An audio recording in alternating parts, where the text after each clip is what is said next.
तमीज से बात करिए, मैं सीनियर हूँ उनका। और अब संदीप भैया छोटे नौकर लग रहे। आज के जमाने में महिलाओं और लड़कियों में अपनी आईब्रो सेट कराने का एक चलन सा है। कम से कम शहर की रहने वाली लड़कियां हो या फिर महिलाएं, शायद ही कोई ऐसा होगा जो ब्यूटी पार्लर में जाकर अपना फेस और आईब्रो सेट ना कराता हो।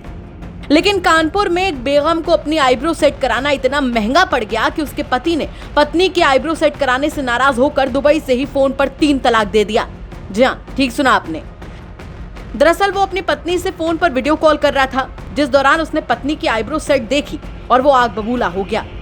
आरोप है कि उसी समय वो फोन पर बोला कि तुझे मना किया था कि आईब्रो मत बनवाना, जा अब तुझे शादी के बंधन से आजाद करता हूँ। और यही कह के उसने अपनी पत्नी को 3 तलाक दे दिया, जबकि उसकी शादी अभी 1 साल पहले ही हुई है। पत्नी की शिकायत पर अब पुलिस ने पति समेत 5 लोगों पर एफआईआर दर्ज कर ली है। तलाक का हैरानी भरा यह मामला कानपुर के कुली बाजार इलाके का है, जहां की रहने वाली एक महिला का निकाह 17 जनवरी 2022 को प्रयागराज के रहने वाले सालिम से हुआ था। प्रयागराज में ये लोग फूलपुर में रहते थे। सालिम सऊदी अरब में सर्विस करता है।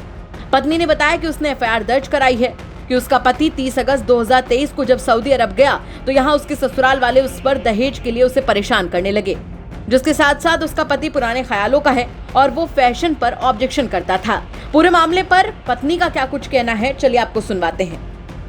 गुलसबा, क्या हुआ था आपके साथ? मैं 4 तारीख के बात कर रहे थे वीडियो कॉलिंग पे, बस देख के वहीं पे बोले हैं कि तुमने मना किया था आईब्रो बनवाने के लिए, क्यों बनवाया? तो हमने उनसे कहा कि कहाँ बनी है, नहीं बनी है, देखो कहाँ बनी है, तो कहीं बनी तो है। फिर वीडियो कॉल काट के कह रहे हैं कि हमने मना किया था, हमारी बात नहीं मानी, चल अच्छा चल तू तलाक ले, चल तलाक ले, चल तलाक ले, ऐसे ही बोल के काट दिन फ़ोन। फिर आप लोग कहाँ गए, दारुल गए, क्या बात हुई? वहाँ बस हम नहीं गए थे, अम्मी हमारी पता करने के लिए गई थी, पूछने के लिए। तो उन्होंने कहा कि वो अब कह दिन है तो हो गया है, कह दिन है तो हो गया है। और उन्हीं से अम्मी से जो भी बात हुई है उनसे कह दिन कि जो कह दिन तो हो गया है। फिर अम्मी आ गई थी, फिर उनका नंबर ले ली था, तो वहाँ से कांटेक्ट कर रहे थे, उन्हीं से बात हो रही थी। फिर उन्होंने बुलवाया था तो फिर आए थे, वो यही चीज़ कह रहे थे। तब से आपसे बात नहीं हुई? नहीं, हमारी बात उनसे नहीं हुई है। और इसके पहले क्या, जैसे अब जब शादी हुई उसके बाद से क्या परेशानी रही, क्या क्या? हम बस ऐसा ही है कि हर एक बात पे बोली मारते थे, ये चीज़ ऐसे है, घर में कोई कारोबार ही नहीं है, सबका सबको रोज रोज के कमाने खाने वाले हैं। घर वालों को कहें कि कोई का कोई कारोबार नहीं है, जिसको देखो वो कोई कानपुर में कोई ऐसा काम ही नहीं कोई करता, सब मजदूरी वाले हैं। यही सब बात पे बोले हैं, कहें। अच्छा, पुलिस के पास गई तो क्या हुआ? पुलिस क्या आपने शिकायत की, उसके बाद क्या हुआ?